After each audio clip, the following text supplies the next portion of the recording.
সবাই ব্যস্ত বন্ধুরা, আমাকে কেউ পাত্তাই দিচ্ছে না।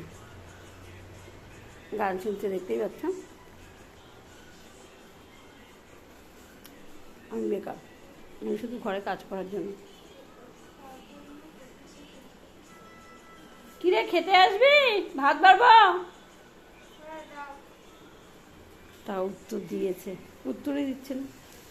ডাল তরকারি গরম করলাম।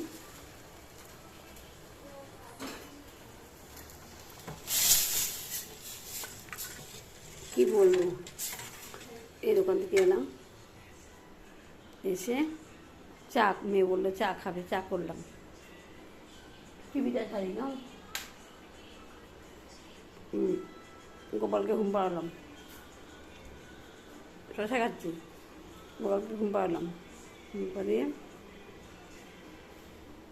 এই এখন পুঁই শাক চচ্চড়ি করেছি দুপুরে, আর বেগুন পোড়া করেছি, আর মুগ ডাল করেছিলাম, আর দই এনেছিল।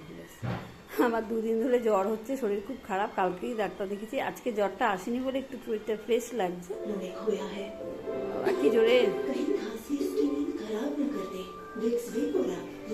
সাউন্ডটা কমিয়ে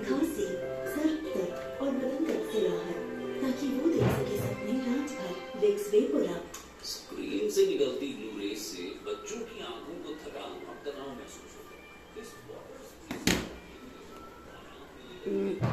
ডাল তরকারি গরম করছি, করে খেতে দেবো। গরম হচ্ছে, চিড়ের বাটিতে গরম করছি তো, একটু পোড়া লেগে যাচ্ছে সাইডে। আবার কড়াই বাড়াবো, কড়াই মেজে ভেজে রেখেছি তো, খেতে দিয়ে দিই ওদেরকে। সব কৌটা আজকে অনেক মেজেছি, কৌটোগুলো দেখতে পাচ্ছি, ওগুলো সব মেজেছি আজকে। কথা বলছো শরীর খারাপ, জ্বর হয়েছে, তুমি এসব কেন করছো? কে করবে আমার সংসারে? আমাকেই করতে হবে বলো, কেউ করবে বলো? সবই আমার সংসার, আমারই করতে হবে, এই হলো ব্যাপার। যার যার সংসারের কাজ তাকেই করতে হবে, করবো না বললে তো হবে না। টাটা গো, ওদের খেতে দিয়ে দিই।